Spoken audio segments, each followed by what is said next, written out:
Gálatas capítulo de número 2, versículo de número 15. Alguém está sendo abençoado aqui com a pregação da carta dos Gálatas? Gálatas capítulo 2, verso 15 diz: Nós, judeus de nascimento, e não gentios pecadores, sabemos que ninguém é justificado pela prática da lei, mas mediante a fé em Jesus Cristo. Assim, nós também cremos em Cristo para sermos justificados pela fé em Cristo, e não pela prática da lei, porque pela prática da lei ninguém será justificado. Vou ler novamente. Nós, judeus de nascimento e não gentios pecadores, sabemos que ninguém é justificado pela prática da lei, mas mediante a fé em Jesus Cristo. Assim, nós também cremos em Cristo Jesus para sermos justificados pela fé em Cristo, e não pela prática da lei, porque pela prática da lei ninguém será justificado. Senhor, essa é a tua palavra. Obrigado a Deus por tudo que o Senhor já fez até aqui. Temos experimentado da tua graça, temos experimentado da tua misericórdia, e nesse momento queremos ouvir a tua palavra. Queremos ser ministrados pelo Senhor. Fala-nos, ó Deus, pela ação do teu Espírito Santo. Abre os nossos olhos, ouvidos, o nosso coração, para que possamos receber a tua palavra. Também oramos nessa noite para que, por graça e misericórdia, o Senhor use o pregador para proclamar a palavra ao coração do teu povo aqui presente. Oramos agradecidos em o nome de Jesus, e quem crê diga amém.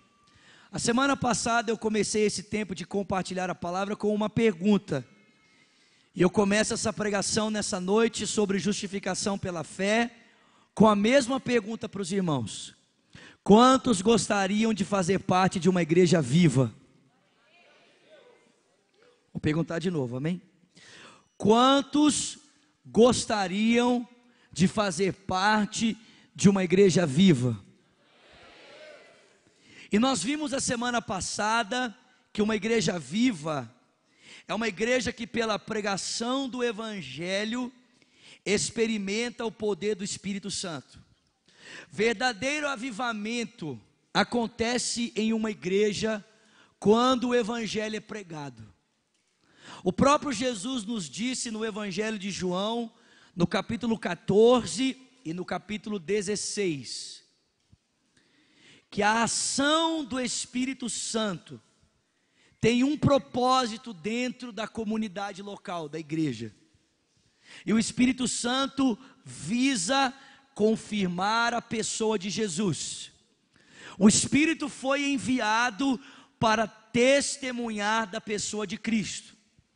Por isso, enquanto a mensagem do Evangelho é pregada, visto que o Evangelho é a proclamação sobre a encarnação, a vida, as obras, a morte de Cristo, sua ressurreição, a ascensão, a sua glória e a sua volta para julgar vivos e mortos. Enquanto essa mensagem é pregada, então o Espírito Santo age com a finalidade de confirmar a palavra. Muitas vezes o Espírito age de maneira extraordinária enquanto a mensagem é pregada, até mesmo abrindo os olhos das pessoas, para que não apenas Cristo seja proclamado aos ouvidos, mas os olhos sejam abertos para contemplarem o invisível, para que a gente possa romper com os limites do tempo, do espaço geográfico pela obra do Espírito, E enquanto o pregador expõe o evangelho de maneira audível, o Espírito possa nos levar a perceber de forma visível aquilo que o pregador apenas pode expressar com palavras. O Espírito faz isso, mas o Espírito não apenas coopera com a pregação, dando experiências espirituais extraordinárias enquanto o evangelho é pregado, quebrando corações, encenando de forma teatral para os olhos dos ouvintes o que o pregador se esmera para fazer aos ouvidos, aplicando a mensagem ao coração, enquanto o pregador se esmera a pregar aos ouvidos. O Espírito não apenas faz isso, mas enquanto o evangelho é pregado, o Espírito Santo batiza pessoas, enche pessoas com virtude do alto, aleluia. Tem alguém comigo aqui nessa noite?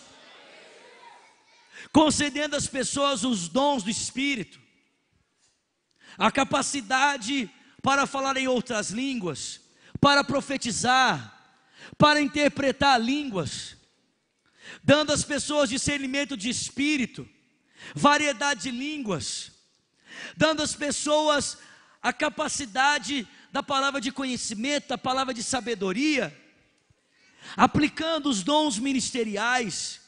O Espírito Santo age de forma a tornar a mensagem de Cristo poderosa no seio da igreja. E não apenas isso, mas o Espírito também opera maravilhas, opera sinais, opera milagres. Alguém crê nisso aqui? Opera sinais, opera milagres, levanta os paralíticos, ressuscita os mortos, abre os olhos dos que estão cegos, faz o câncer desaparecer, endireita a coluna que está extraviada. Alguém crê nisso aqui, gente? O Espírito Santo faz isso. Amém, queridos? Enquanto o evangelho é pregado a uma comunidade local, nós podemos experimentar de avivamento. Mas o Espírito não apenas deseja agir na comunidade, ele deseja agir na vida dos indivíduos. E o que a mensagem do evangelho pode provocar num indivíduo, que pode tornar uma comunidade saudável? De que maneira o Espírito aplica o evangelho ao coração de uma pessoa, tornando essa pessoa tão viva e saudável, ao ponto de sua vida no Espírito, com o Espírito, poder influenciar a vida de outras pessoas. Paulo chama isso de justificação pela fé. A maneira como a graça do evangelho é aplicada individualmente ao coração de uma pessoa. A maneira como o evangelho beneficia de forma objetiva e clara a vida de uma pessoa, à medida que ela confia no sacrifício do Senhor Jesus Cristo. E preste atenção, esses benefícios individuais, que nós podemos chamar de justificação, não podem ser experimentados pela prática da lei. Olha o que Paulo diz: ninguém pode experimentar desses benefícios da salvação em Cristo, a saber, a justificação, enquanto o faz pelo esforço próprio. É um grande equívoco da nossa parte pensar que nós podemos comprar o amor de Deus pela nossa obediência. Engana-se, e desculpa a expressão, mas perde tempo quem pensa que é possível tornar Deus favorável a si, enquanto obedece a regras e a regulamentos. Sabe qual é o nosso problema? E estou incluso nisso. É que quando nós pensamos que podemos objetivamente comprar o amor de Deus por meio da prática de alguma coisa, nós acabamos negligenciando outra. O Tiago vai dizer para mim e para você, na sua epístola à igreja de Jerusalém, que aquele que negligencia um princípio da lei, quebrou ela por completo. Como é que nós podemos comprar o amor de Deus pela prática da lei, observando alguns dos seus requisitos, se os outros são esquecidos e a transgressão de um implica na anulação dos outros? Paulo diz: ninguém pode comprar o amor de Deus. Ninguém pode tentar, em obedecer a alguns poucos aspectos da lei, pensar que torna-se agradável a Deus a um certo ponto, de Deus poder olhar para ele e dizer: ah, eu te amo tanto por aquilo que você faz. Meus irmãos, ninguém pode beneficiar-se da lei dessa maneira. Ninguém pode pensar que pode tomar a lei e, ao obedecê-la, ser gratificado por Deus. E não é que a lei não tenha benefício algum. Há uma grande diferença entre nós tomarmos a lei para fazermos algo a fim de alcançarmos o favor de Deus, e existe algo muito diferente, que é o benefício que a lei traz aplicando a vida de uma pessoa. Uma coisa é quando nós tentamos obedecer a lei, buscando por meio dela sermos salvos. Outra coisa é quando a lei por si mesma se aplica à nossa vida. E quando a lei é aplicada a nós por si mesma, ela tem benefícios. E qual é o benefício da lei quando ela é aplicada por si mesma, sem contar com o nosso esforço? Simples: a lei nos coloca de joelhos para que Cristo possa nos colocar de pé. A lei nos submete a Cristo, ela aponta para alguém maior. A nossa expectativa de fazer algo para agradar a Deus não concorda com a real intenção da lei. A real intenção da lei sempre foi nos empurrar para a graça. E quando nós permitimos que a lei por si só seja aplicada ao nosso coração, então nós nos rendemos a Cristo para que Ele possa nos dar uma nova vida. Alguém está comigo aqui essa noite? Eu poderia ilustrar para você isso de uma forma muito simples. Pense em João Batista. Quantos aqui já ouviram falar do João Batista? João Batista é o último profeta do Antigo para o Novo Testamento. É aquele que foi prometido nas palavras de Malaquias, que viria no espírito do profeta Elias para anunciar o Cordeiro de Deus. Mas olha que interessante, quando Jesus Cristo aparece, qual a função do ministério de João Batista? Após a aparição de Cristo, qual o sentido do ministério de João? Ele perde o sentido.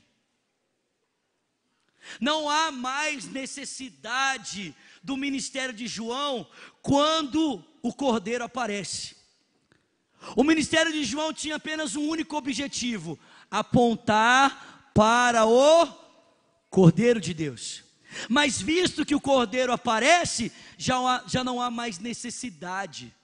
A mesma coisa acontece com a lei, irmãos. Se a lei aponta para Cristo, quando Cristo aparece, qual o sentido da lei? Nenhum. A lei perde o seu valor para a aparição do Cordeiro de Deus. A justificação nos é dada à medida em que nós depositamos a nossa confiança na pessoa do Senhor Jesus Cristo. E o que é que essa justificação, essa justiça, ela agrega à nossa vida pela confiança que depositamos em Cristo? Em primeiro lugar, a justificação agrega a vida de um indivíduo inocência. Diga comigo, inocência. Diga para quem está do seu lado, inocência. Escute isso aqui. Quando eu e você confiamos na obra de Cristo realizada por nós na cruz do Calvário, e presta atenção, irmão, escute isso aqui. Confiar em Deus não é acreditar que Ele existe. Tem muita gente confundindo confiança em Deus com crer na existência de Deus. Você pode crer na existência de Deus e não necessariamente confiar em Deus. Eu conheço muita gente que crê que Deus existe e isso nada altera a sua vida. Confiar em Deus não é crer na existência de Deus. Confiar em Deus tem a ver com confiar no seu caráter. É por isso que o texto bíblico, quando nos fala sobre uma vida de confiança ou uma vida de fé, não nos dá um conceito apenas, ela nos aponta para um exemplo. E qual é o exemplo? Abraão. E Abraão não creu na existência de Deus. Abraão confiou no caráter de Deus. Abraão acreditou que Deus era capaz de fazer por ele tudo aquilo que havia dito. E para isso o texto diz que ele não precisou de evidências, nem externas e nem internas. Abraão não precisou de fatos que confirmassem o caráter de Deus para confiar em Deus, porque é exatamente isso que a gente faz, sim ou não? A gente diz assim: Deus, eu vou confiar em Ti, me dá uma prova. Mas isso não é confiança, irmãos. Seria a mesma coisa que um marido dizer a respeito da sua esposa: meu amor, eu confio em você. E a esposa envia mensagem para o marido: meu amor, eu acabei de chegar no trabalho. E ele diz: então me manda uma foto para comprovar que você está aí dentro. Isso é confiança, irmãos? Isso é confiança, irmãos? Então por que a gente pensa que quando a gente está colocando Deus à prova, nós estamos confiando nele? Abraão não pediu um sinal. O texto diz: creu Abraão em Deus, e isso lhe foi imputado por justiça. Deus falou para ele: você quer saber? Olha para as estrelas do céu, conta as areias da praia, se você puder, porque assim será a tua descendência. O texto diz que não havia motivos nenhum para ele acreditar na promessa de Deus, nem no seu próprio corpo, nem à sua volta. Mas a Bíblia diz que ele teve por fiel aquele que lhe fez a promessa. Eu pergunto para você nessa noite: será que o caráter de Deus é confiável para nós, para que a gente lance a nossa vida nas mãos dele, na certeza de que ele fará por nós tudo aquilo que ele prometeu fazer? O Paulo diz: a justificação tem a ver com confiar, tem a ver com se entregar, tem a ver com crer que de fato aquilo que o Filho de Deus fez é verdade. E quando alguém acredita nisso, em primeiro lugar, a inocência, a justiça do Filho de Deus é dada, é imputada a essa pessoa. Presta atenção, querido. A própria inocência, o próprio caráter justo de Jesus é dado a essa pessoa se torna inocente. Deixa eu fazer uma pergunta para você nessa noite: o quanto Jesus pode ser puro? O quanto Jesus pode ser inocente? Quanto Jesus pode ser inocente nos seus pensamentos? O quanto Jesus pode ser inocente nos seus sentimentos? O quanto Jesus pode ser inocente em suas intenções, puro em suas intenções, práticas, na relação com as pessoas, na sua relação com Deus? O quanto Jesus pode ser puro? Hein, irmãos? Escuta aqui, querido. É essa pureza, é essa inocência que foi atribuída a mim e a você pela confiança que nós depositamos no Filho de Deus na cruz do Calvário.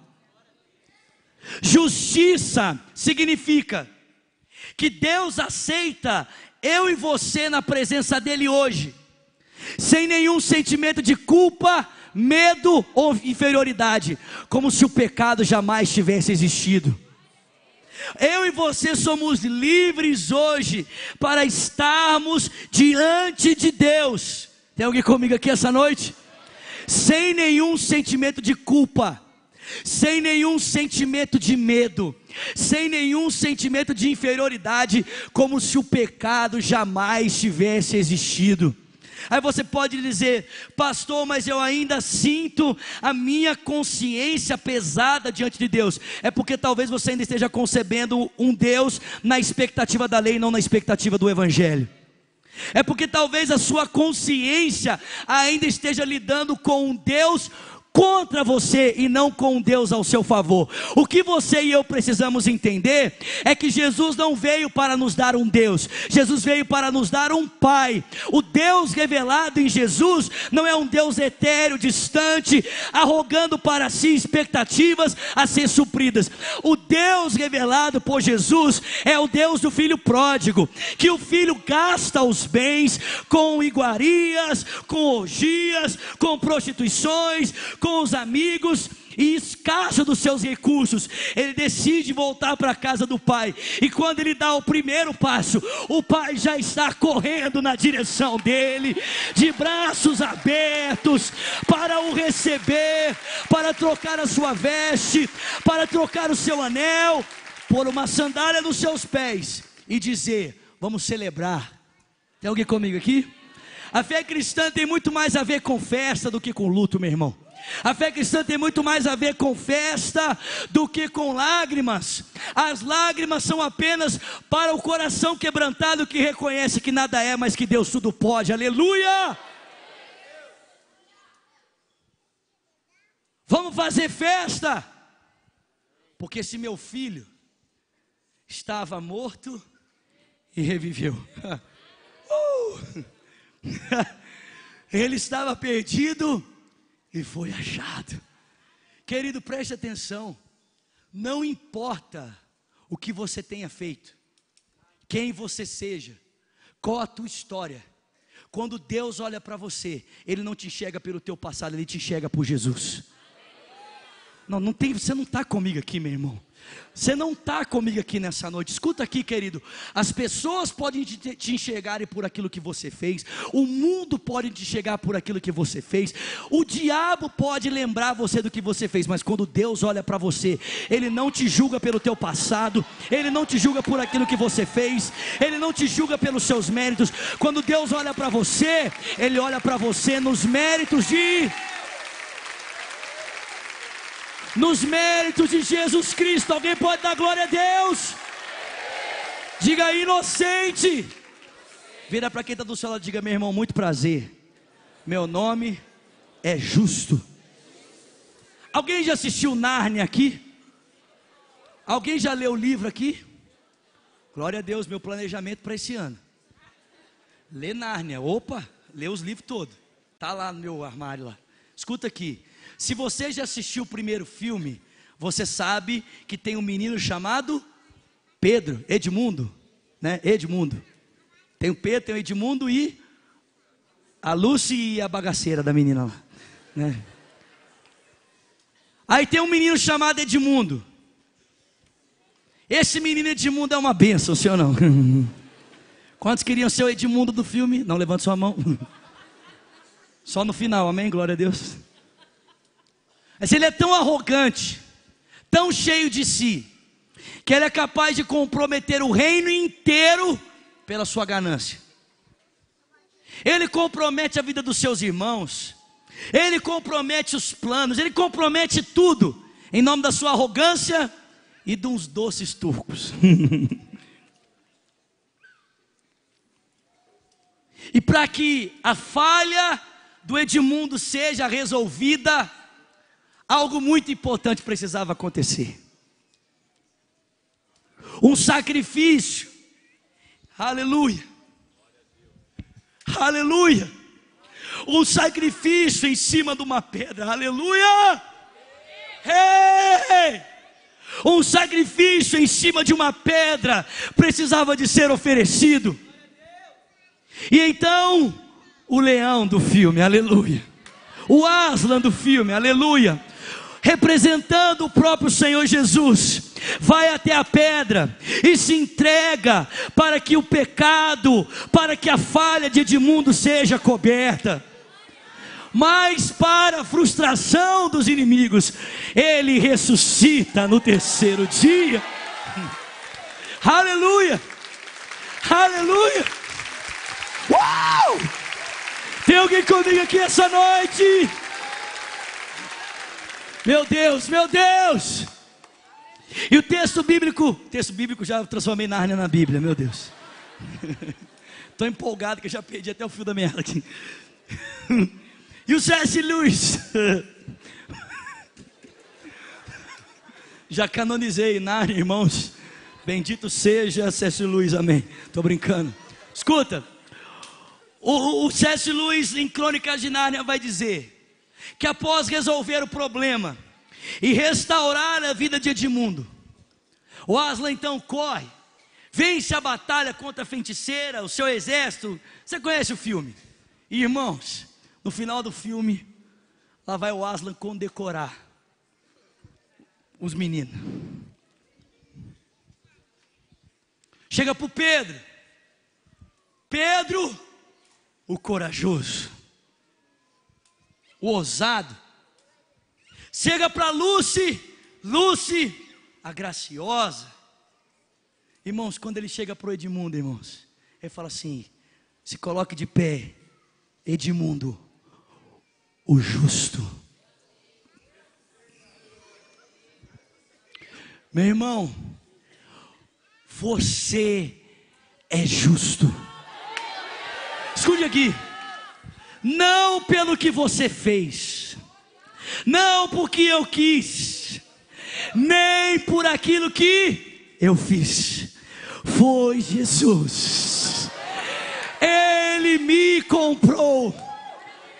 E o nosso pecado, Ele, diga comigo, inocência. Mais uma vez, diga justo. A justificação pela fé, em primeiro lugar, nos imputa, nos dá a inocência de Cristo. Segundo, a justificação pela fé nos dá a justiça prática de Cristo. O que é isso? A capacidade não apenas de ser inocente, mas de agir como Ele agiu. A habilidade de possuir na vida prática a sua vida. Preste atenção, meu irmão. Você não é justo apenas por uma questão de caráter.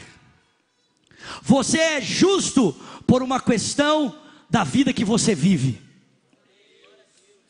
A vida prática de Cristo está sendo dada, foi dada a mim e a você, pelo sacrifício vicário na cruz, e está sendo implantada em nós pela obra do Espírito, amém?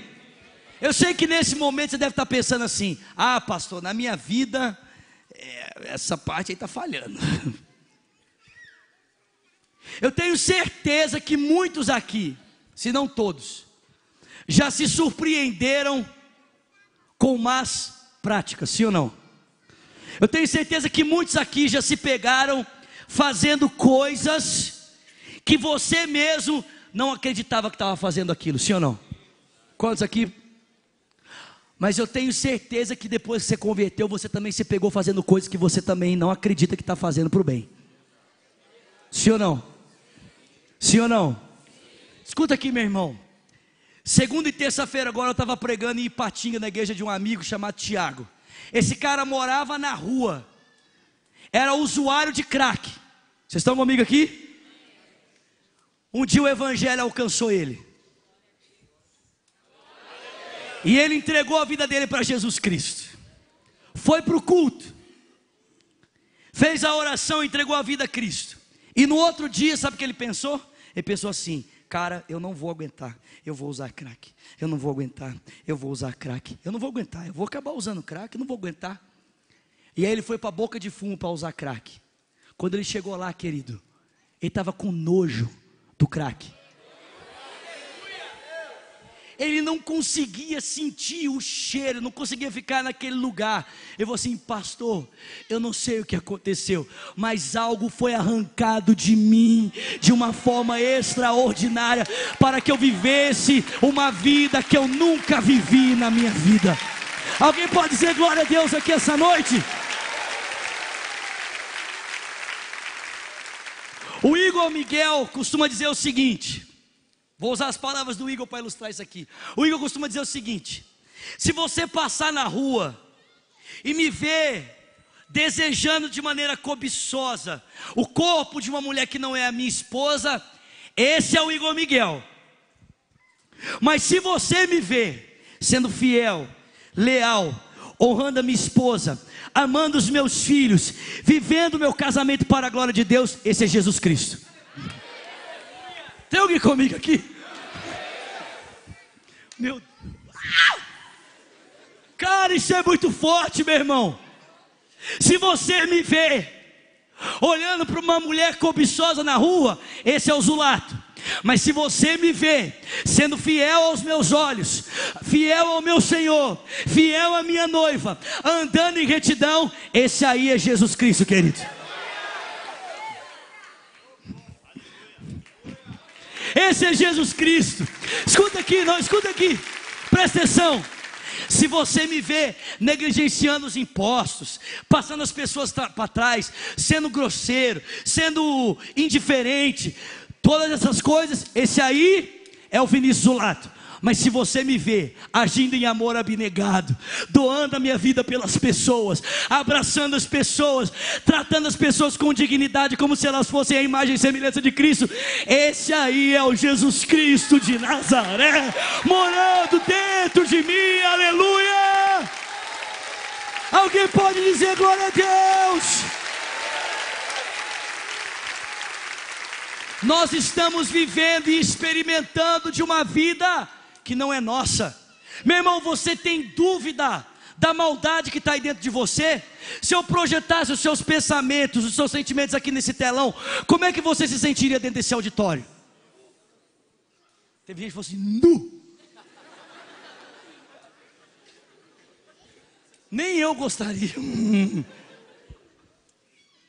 Quem aqui de nós se sentiria confortável tendo seu coração exposto dessa maneira?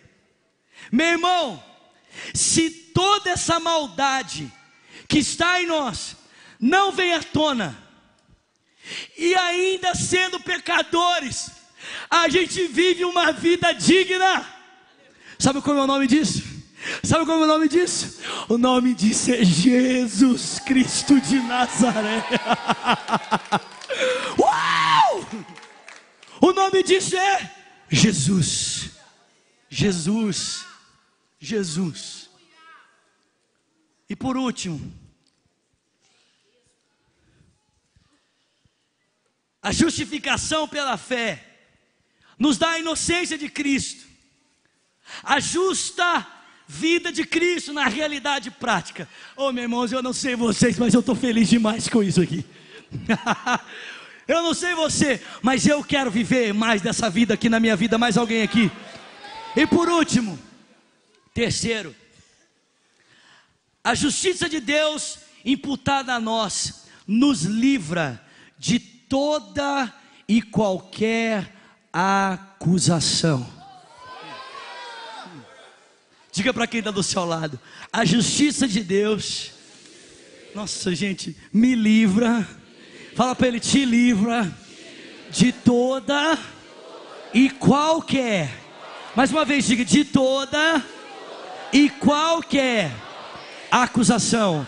Escuta isso aqui, Romanos, você conhece esse texto, Romanos 8:28. O que diremos, pois, à vista dessas coisas? Se Deus é por nós, quem será contra nós? Aquele que não poupou o seu próprio filho por nós, antes o entregou, como não nos dará juntamente com ele todas as coisas? Né? Sabemos que todas as coisas cooperam para o bem dos que amam a Deus, que foram chamados segundo o seu propósito. Os que de antemão conheceu, também os predestinou para serem conformes à imagem do seu filho, a fim de que ele seja o primeiro entre muitos irmãos. Os que chamou, justificou, glorificou. E o que diremos, pois, à vista dessas coisas? Se Deus é por nós. Quantos tem um Deus por você aqui? Meu irmão, o que seria de você se Deus fosse contra você? Mas o Evangelho não prega um Deus que está contra você. O Evangelho prega um Deus que está a seu favor. Se Deus é por nós, quem será contra nós? Aquele que não poupou o seu próprio filho, antes o entregou por nós, como não nos dará juntamente com ele todas as coisas? Quem é que vai intentar acusação contra aquele que é escolhido de Deus? Não é Deus que te justifica? Quem é que pode nos condenar? Não foi Cristo quem morreu por nós? Não foi Ele quem ressuscitou? Não é Ele que está à direita de Deus? Não é Ele que intercede por nós? E o que é que pode nos separar do amor de Cristo? Quem é que poderá nos separar do amor de Cristo? Será a fome, a nudez, o perigo, a espada? Está escrito: por amor de ti, a gente entrega a morte todos os dias, reputados como ovelhas que caminham na direção do matadouro. Mas em todas essas coisas somos mais do que vencedores por meio daquele que nos amou. Porque eu estou certo, eu estou certo de que nem morte, nem vida, nem anjos, nem principados, nem o presente, nem o porvir, nem poder, nem altura, nem a profundidade, nem qualquer outra coisa da criação será capaz de nos separar do amor de Deus que está em Cristo Jesus. Escuta aqui, se o pensamento de Deus ainda é um peso na sua vida, você não está lidando com Deus do Evangelho. Se ao pensar em Deus, você se sente condenado, você não conheceu ainda o Deus do Evangelho. Se a lembrança de Deus é um terror para a tua imaginação, é um terror para a tua alma, você ainda não conheceu o Deus revelado em Jesus Cristo, que é capaz de dar a sua própria vida por um pecador que se arrepende. Eu termino dizendo para você o seguinte: um dia o Martim Lutero estava no quarto dele. Essa história eu já contei aqui, mas eu gosto dela. Estava lá o Lutero no quarto dele, de madrugada, dormindo, feliz da vida. Quando de repente ele acordou, visita noturna. Quem era? O diabo. Não era um anjo, não era o querubim, não era Jesus. Foi o diabo que visitou Lutero. E quando o diabo entrou no quarto do Lutero, começou a escrever os pecados dele numa lousa. Pá, tá lá. Isso e aquilo outro. E tá lá o Lutero assistindo, o capeta escrevendo os quadros. Beleza. Quando Satanás terminou de encher o quadro, se fosse um leão desse aqui, é bonito demais, né, irmãos? Eram os pecados dele. O Lutero levantou da cama e falou assim para o diabo: de tudo que você me acusa, sobre tudo isso você tem razão. De tudo que você me acusa, por todos esses motivos, eu mereço a condenação. Mas você esqueceu de um detalhe, diabo.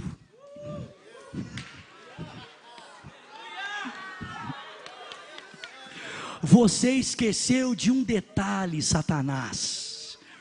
Ele pegou um apagador e disse: o sangue de Jesus Cristo me lavou. Tem alguém comigo aqui essa noite?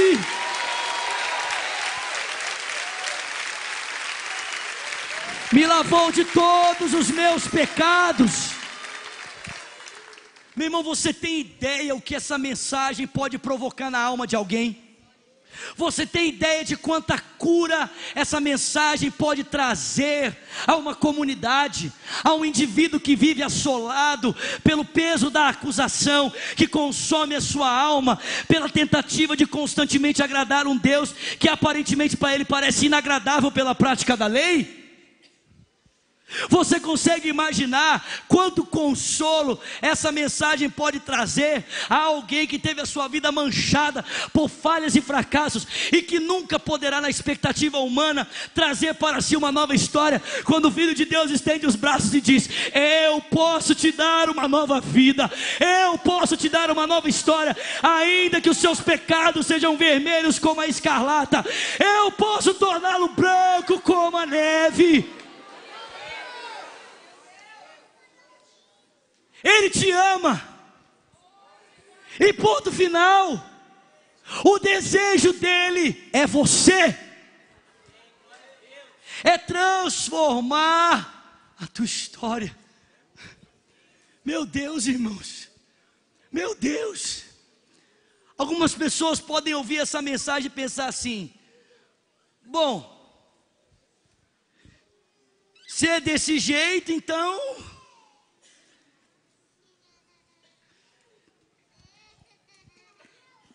não tem que fazer mais nada. E é isso mesmo, meu irmão, você não tem que fazer mais nada.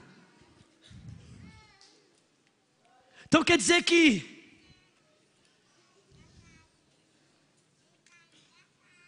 eu não tenho que orar. Não, você não tem que orar.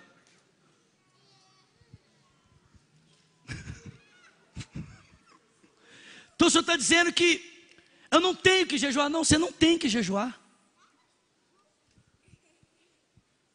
Ah, eu não tenho que, não, você não tem que ler a Bíblia, você não tem que vir na igreja, você não tem. Porque essas coisas ninguém faz por obrigação, faz porque ama. É muito diferente você viver no negócio, eu tenho que orar, e você se prostrar diante de um Deus de amor por causa da sua misericórdia. Meu irmão, ninguém consegue ficar de pé diante da graça. Ninguém consegue ficar sem orar se verdadeiramente conhecer o seu Deus. Ninguém consegue ficar. Oh, yes, yes. Ninguém consegue ficar sem ler o seu livro de amor. Se compreende que nele está retratada suas promessas, sua graça, seu amor infindável por nós. Ninguém consegue ficar sem de alguma forma abrir mão de algo significativo para poder ter um pouquinho mais de tempo com ele.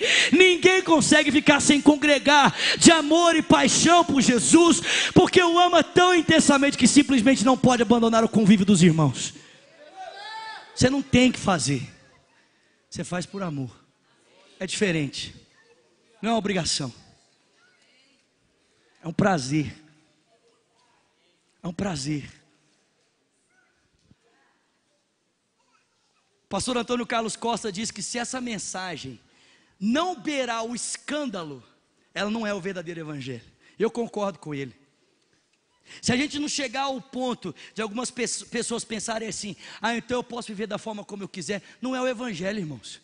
Porque realmente o evangelho parece tão livre que dá a sensação que a gente pode viver da forma como quiser. Mas ninguém consegue viver da forma como quer depois que conhece Jesus verdadeiramente. Ninguém. Não dá. Não dá. Quem é doido com ele, apaixonado com ele, olha o que olha o que o Agostinho falou: ame a Deus e faça qualquer coisa. Isso parece escandaloso para você? Ame a Deus e faça qualquer coisa. Se você amar Deus verdadeiramente, faz qualquer coisa. Fica de pé no seu lugar. Gente, que é isso? Nossa.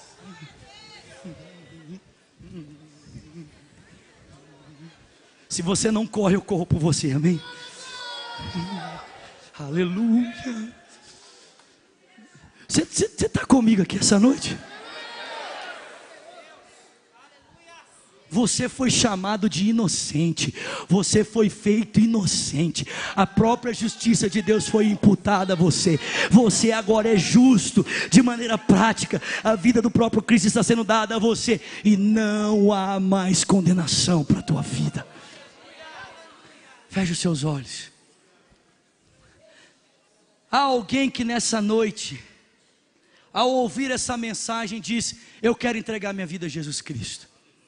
Há alguém que foi convencido pelo Espírito de Jesus, de que precisa dessa vida, de que é um pecador, mas que Jesus perdoa pecadores, perdoa pecados, e Ele pode dar uma nova história.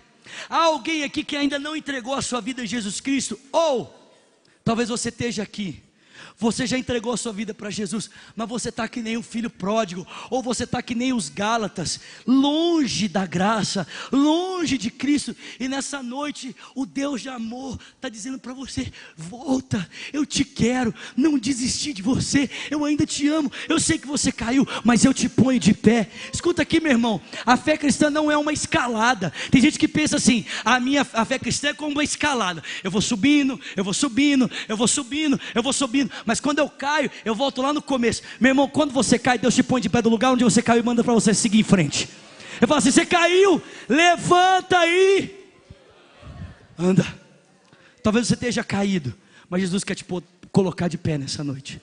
Há alguém aqui que deseja entregar a sua vida a Cristo, confessando como seu Senhor e Salvador, ou que deseja voltar aos caminhos do Senhor? Levanta uma das suas mãos, eu quero conhecer você, quero orar por você. Levanta bem alto. Tem uma mão levantada já vindo aqui na frente, tem outra mão levantada, pode vir, vem aqui pertinho de mim, vem. Levanta sua mão, bem alto, o mais alto que você puder.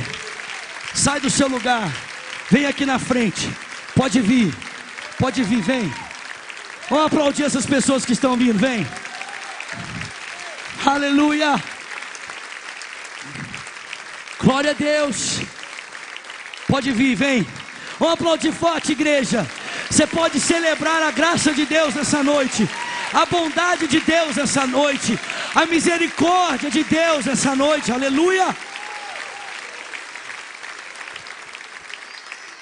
Enquanto o pessoal está vindo, dá uma cutucada aqui, tá do seu lado. Fala assim: domingo que vem, você faz o favor de vir mais empolgado, por favor. Não, cutuca aí e fala assim: meu irmão, domingo que vem mais feliz, por favor. Amém?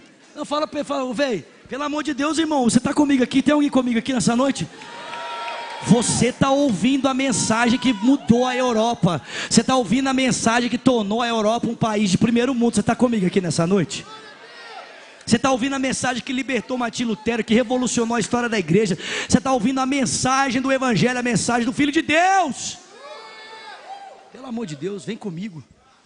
Existe mais alguém nessa noite que precisa tomar essa decisão? Levanta uma das suas mãos. Ou faz melhor, nem levanta, já vem correndo, vem. Vem que a gente quer orar com você. Pode vir, nós estamos aqui. Amém? Aleluia. Tem mais alguém? Glória a Deus. Estenda suas mãos para cá, por favor.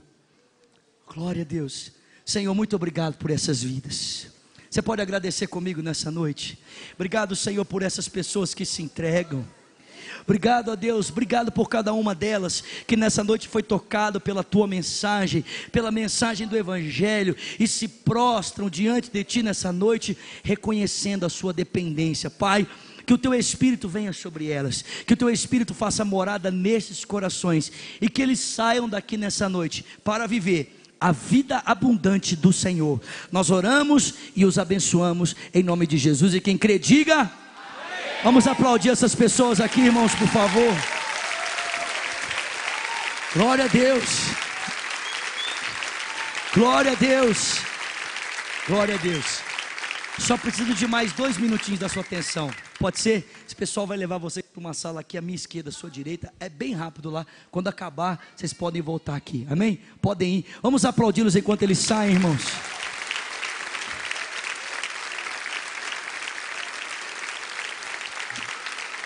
Posso falar uma última frase? Posso falar uma última frase? Essa é do nosso pastor. Gente, olha essa frase do pastor Márcio. Meu pai de amor. Olha o que o pastor Márcio disse. O pastor Márcio fala assim: uma mulher, faz assim comigo, uma mulher, uma prostituta, escuta isso, olha essa frase do pastor Márcio. Uma prostituta que pode ter dormido com a torcida do Flamengo, do Cruzeiro, do Atlético, do Corinthians, tudo ao mesmo tempo, viveu a vida inteira fazendo programa, deitou com todos os caras que possa imaginar. Quando essa mulher se converte e entrega a vida a Jesus Cristo, ela se torna tão pura quanto a Virgem Maria pode ser.